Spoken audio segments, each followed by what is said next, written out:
जय हिंद एवरीवन। आज हम लोग पोस्ट गुप्ता पीरियड के बारे में, छोटे बड़े डायनेस्टीज के बारे में पढ़ेंगे। शुरू करते हैं हर्षवर्धन एरा के बारे में शुरू करते हैं। सबसे पहले ध्यान रखिएगा कि हर्षवर्धन के समय जो ये पुष्यभूति डायनेस्टी है वो नरवर्धन के द्वारा शुरुआत किया गया था पुष्यभूति डायनेस्टी की। बाद में थानेश्वर के प्रभाकर वर्धन जो हर्षवर्धन के फादर थे, उनका रूल थानेश्वर में आया और हर्षवर्धन ने फिर अपने कॉन्क्वेस्ट से देखिए इतने लंबे चौड़े एरिया को जीता। ध्यान रखिए, हम लोग पुष्यभूति डायनेस्टी के बारे में पढ़ रहे हैं।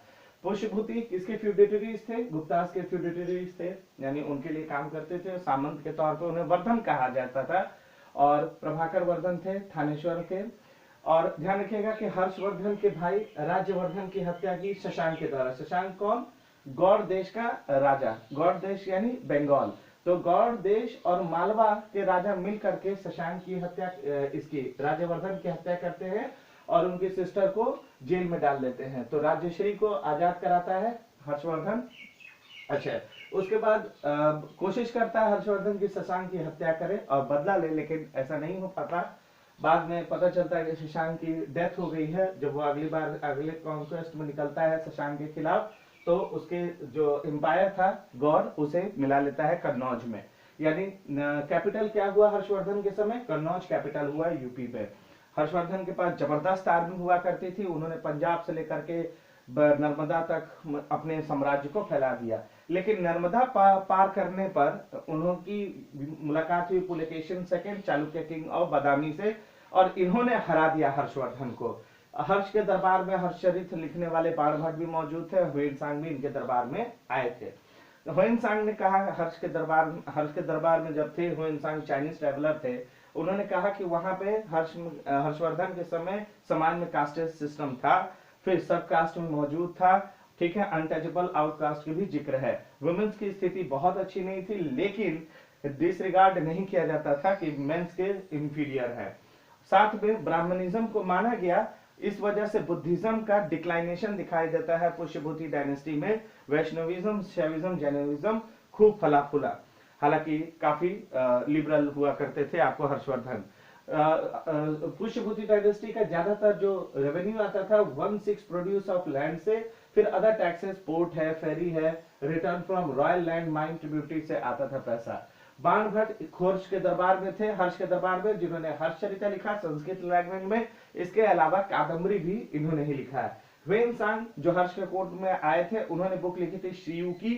ठीक है, चाइना जाने के बाद लिखा था। और उन्होंने हर्षवर्धन की तारीफ के अलावा नरसिंह वर्मन पल्लव डायनेस्टी के और पुलकेशिन सेकंड चालुक्य डायनेस्टी को की भी तारीफ उन्होंने किया। ह्वेनसांग नालंदा यूनिवर्सिटी में भी थे, वहां 9 साल तक उन्होंने पढ़ाया था। हर्षवर्धन खुद भी लिखते थे संस्कृत प्लेस इंपॉर्टेंट, नागानंद, रत्नावली, प्रियदर्शिका हर्षवर्धन ने स्वयं भी लिखा था। इसके अलावा ह्वेनसांग के सम्मान में कन्नौज असेंबली बुलाई गई, जहां पे 4000 करीब करीब Buddhist, 20 kings, 3000 Jain and Brahmins भी शामिल हुए थे। ये कन्नौज असेंबली ह्वेनसांग के सम्मान में था। उसके बाद हर्षवर्धन खुद भी बहुत ज्यादा दान दक्षिणा में भरोसा करते थे। वो हर एक 5वें साल में प्रयागराज आते थे, दान दक्षिणा करते थे। माना जाता है कि इसी से कुंभ की शुरुआत होती है। हर्षवर्धन को हराया गया पुलकेशिन सेकंड के द्वारा। एहोल इंस्क्रिप्शन कर्नाटक से पता चलता है। चलिए अगला डायनेस्टी राष्ट्रकूटा के बारे में पढ़ते हैं। राष्ट्रकूटा देख लीजिए, इन हिस्से में है।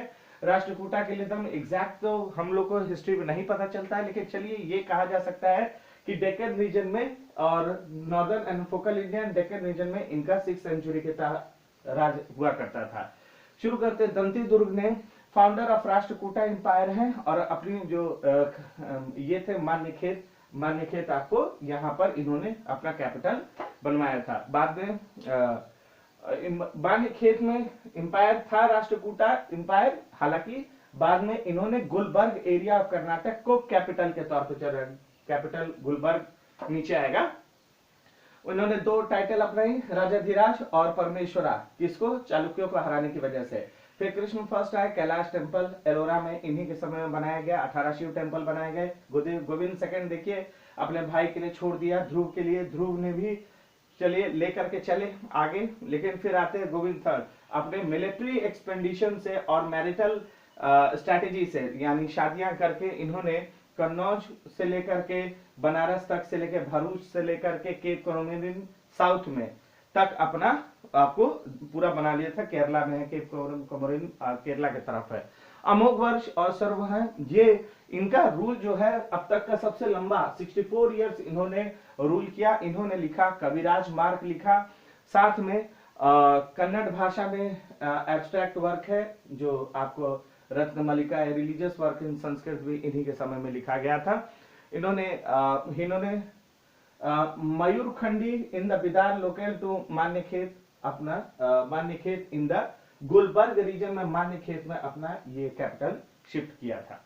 आगे चलिए, कृष्ण सेकंड बहुत इंपॉर्टेंट है, कृष्ण थर्ड बहुत इंपॉर्टेंट नहीं। किंगडम जो है मंडल और राष्ट्र उसमें डिवाइडेड था। राष्ट्र में एक ऑफिशियल्स होता था, हर राष्ट्र का एक ऑफिशियल होता था जो किंग के द्वारा ये किया जाता था। 16 टोटल राष्ट्र थे अमोघ वर्ष के अंडर में। राष्ट्र वाज विषय, राष्ट्र में राष्ट्र वाज विषय, विषय क्या है? डिस्ट्रिक्ट। अच्छा, और साथ में उससे आगे चलते हैं कि बीनीथ द विषय, विषय के अंदर में नाडु होता था, जो नाडु गोड्डा वो मिनिस्टर डील करते थे। आइए ये देखिए कुछ बेहतरीन जो स्कल्पचर्स हैं आपको बनाए गए हैं उस समय के। फिर आइए गंगा डायनेस्टी। गंगा डायनेस्टी दो हिस्सों में, पहला है ईस्टर्न गंगा जो यहाँ पे रूल करते हैं, और दूसरा वेस्टर्न गंगा जो इस तरफ मैसूर तरफ में रूल करते थे। ठीक है, ये दो आपको गंगा डायनेस्टी के हैं। अब इसमें देखते हैं गंगा डायनेस्टी में जो बहुत इंपॉर्टेंट है, मैरिटल और मिलिट्री अलायंसेस इन्होंने किया पल्लव, चालुक्य और कदम्ब के द्वारा।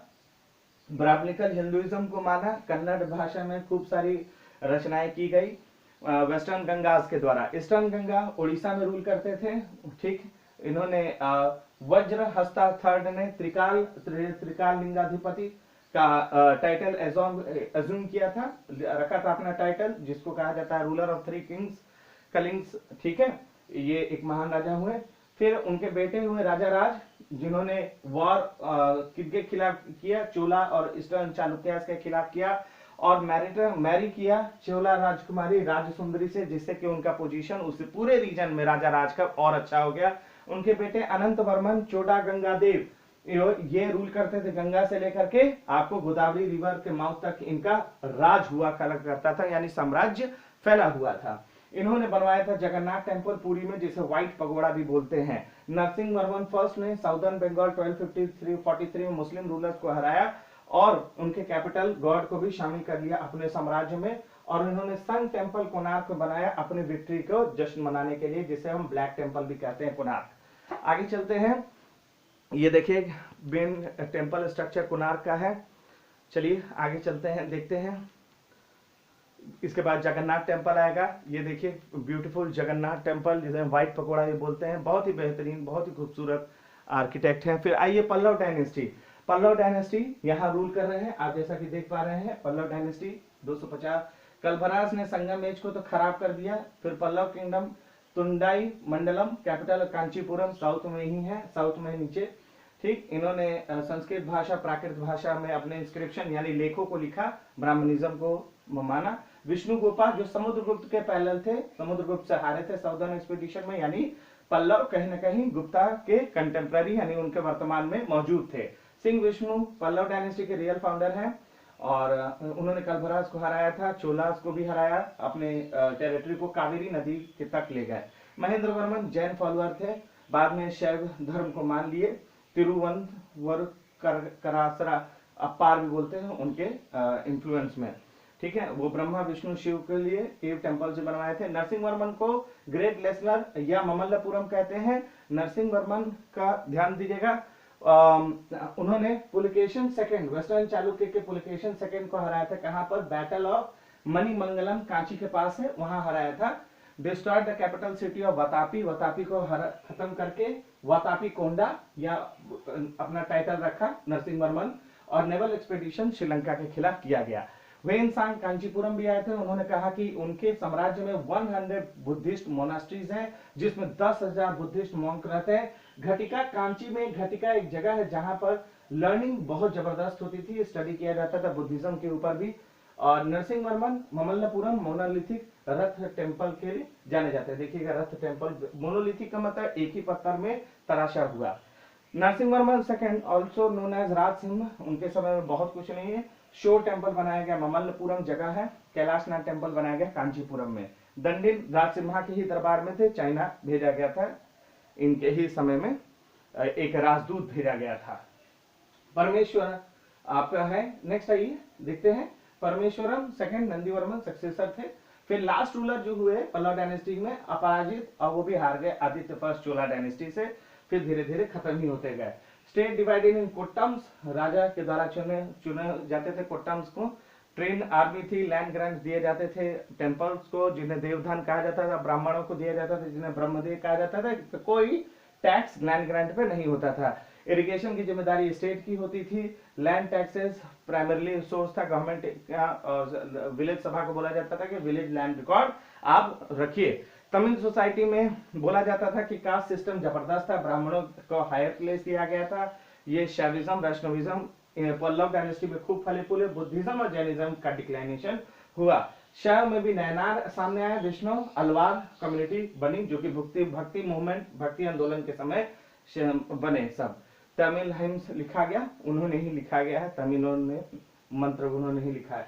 फिर घाटिका जो एजुकेशनल लर्निंग सेंटर है, घाटिका कंचीपुरम में, वो सेंटर ऑफ लर्निंग के नाम से भी जाना गया। वहां पर दंडिन पढ़े, ये सारे स्कॉलर्स थे जो कि आपको घटिका में पढ़े हुए हैं। महेंद्र वर्मन फर्स्ट, उन्होंने एक किताब लिखी मत विलास स्पर्शनम, उन्होंने लिखा, उन्होंने इस तरह से बुक्स लिखे हैं। नैनार ने इन पल्लव डायनेस्टी के तहत देवरम लिखा, और अलवार जो कि वैष्णविज्म को मानते थे, उन्होंने लिखा नल्यार दिवा प्रबंधन लिखा उन्होंने पल्लव डायनेस्टी के तहत। आगे चलते हैं। पल्लव डायनेस्टी में ये जो रूलर्स हैं, महेंद्र वर्मन के समय रॉक कट टेम्पल्स, अंदर ममल जो राजा थे मोनोलिथिक, यानी एक ही पत्थर पे तराशा हुआ महाबलीपुरम का ये 5 रथ 5 पगोड़ा उन्हीं के समय का। फिर अंदर राजसिम्हा, ये देख पा रहे होंगे।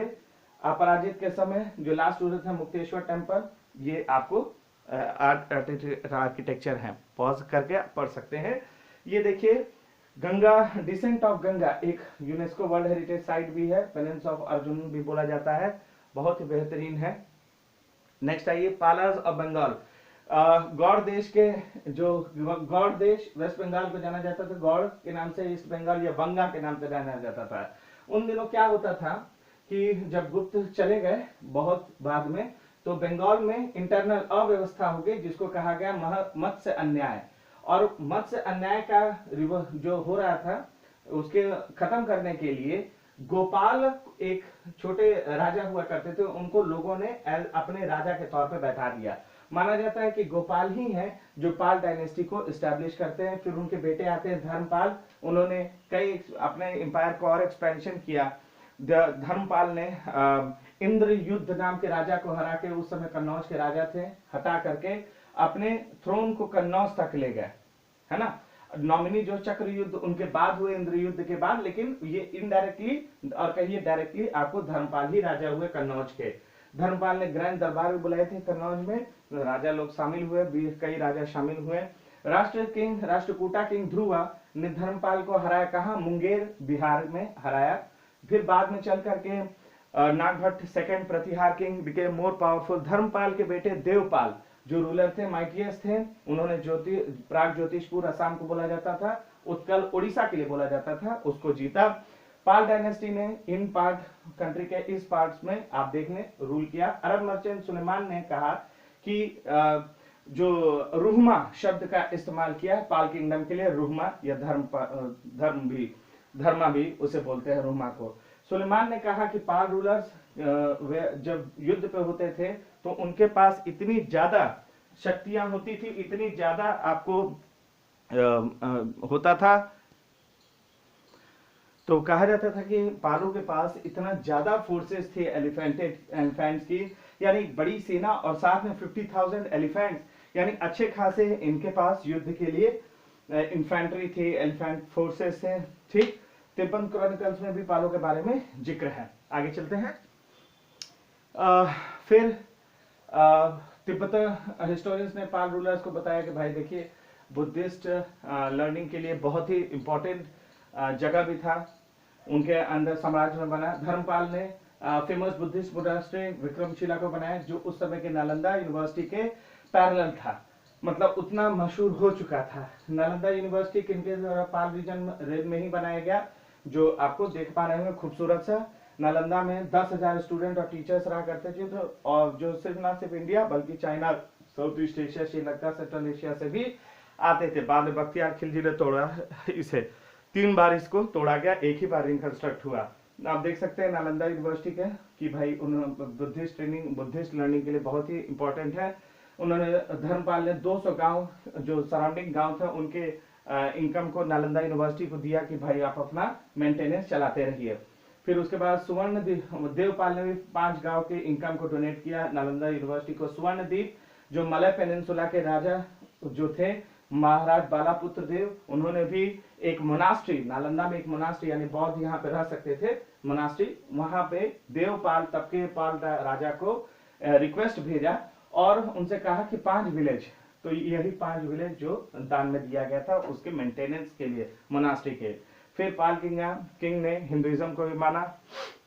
इस तरह से इनका देखिए लिंक, कल्चरल लिंक है, ट्रेड लिंक्स दूसरे देशों के साथ भी पाल्स का रहा है।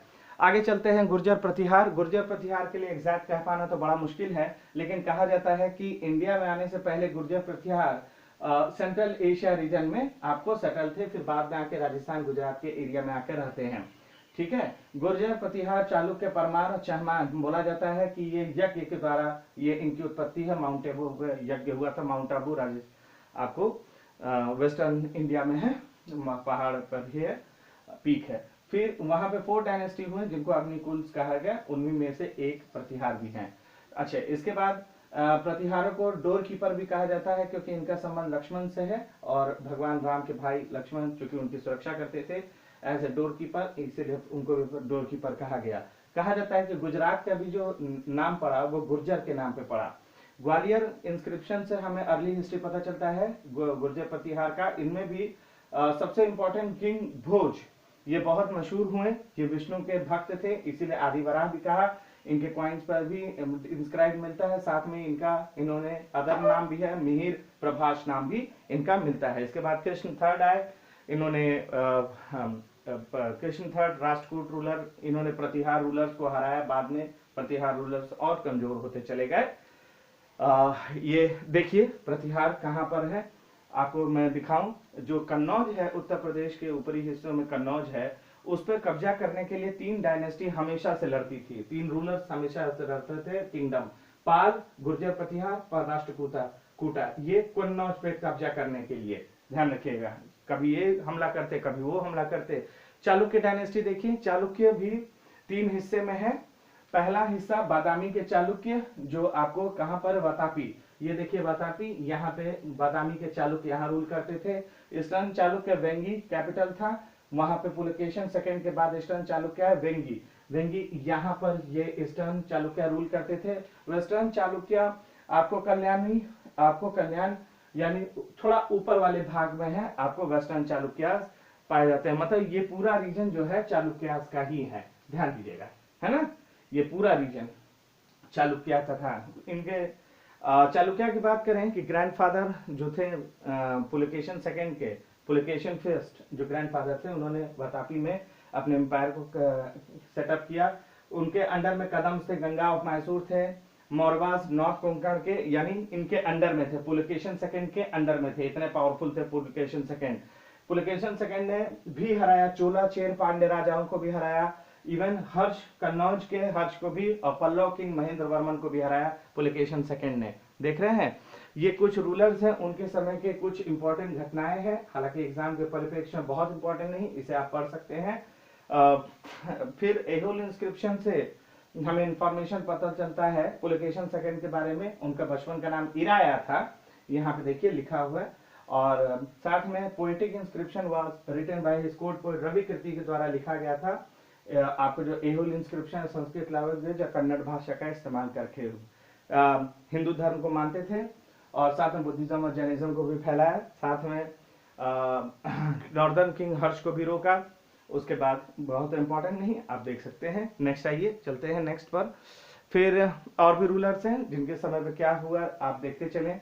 बहुत नहीं, चालुक्य के पास ग्रेट मैरीटाइम पावर, ठीक है, यानी समुद्री सेना भी थी और वेल ऑर्गेनाइज्ड आर्मी थे। हिंदू उसको फॉलो करते थे, बुद्धिज्म जैनिज्म को भी मानते। कन्नड़ तेलुगु लिटरेचर को फॉस्टर किया, Sanskrit as a language of the elite और कन्नड़ को लैंग्वेज ऑफ द मासेस के तौर पर स्वीकार किया गया। आर्ट एंड आर्किटेक्चर में आप देखें केव टेम्पल बनाया गया। मूरल का मतलब होता है दीवारों पे पेंटिंग्स, हम इस समय के मिलते हैं। Temple under the Chalukya is a good example of viscera style of architecture. Architecture style of viscera बहुत इंपॉर्टेंट नहीं है आपके लिए। फिर उसके बाद आइए एहोल टेम्पल्स, लद्दाख खान टेम्पल, ये सारे बनाए गए हैं आर्ट एंड आर्किटेक्चर में। आगे चलते हैं, चंदेल डायनेस्टी। चंदेल्स देखिए, ये रहे चंदेल, यहाँ पे रूल करते थे। जिजाक भुक्ति के चंदेल बोला जाता है। बुंदेलखंड रीजन में आपको रूल करते थे, सेंट्रल इंडिया, है ना। और इन्हें फ्यूडिटेरियस थे, किसके लिए काम करते थे पहले? गुर्जर प्रतिहार अफगान निकुंज, जो कन्नौज ऊपर है, उसके लिए काम करते थे ये चंदेल। और उनके सिक्के हैं, आप देखिएगा। अच्छा, चंदेल आर्किटेक्चर देखिए कितना खूबसूरती से बनाया। सबसे इंपॉर्टेंट जो है इनके समय का आपको बना हुआ खजुराहो टेम्पल। देखिए खजुराहो टेम्पल में कंदरिया महादेव टेम्पल है, Vishwanath temple, Parsvanath temple, Lakshman temple, ये western group of temple, eastern group of temple, इस तरह से करके बने हुए हैं। बहुत ही खूबसूरत आपको बनाए गए हैं। राजपूत रूलर्स, आप जानते हैं कि राजपूत हमारे यहाँ वॉरियर क्लैन रहे हैं।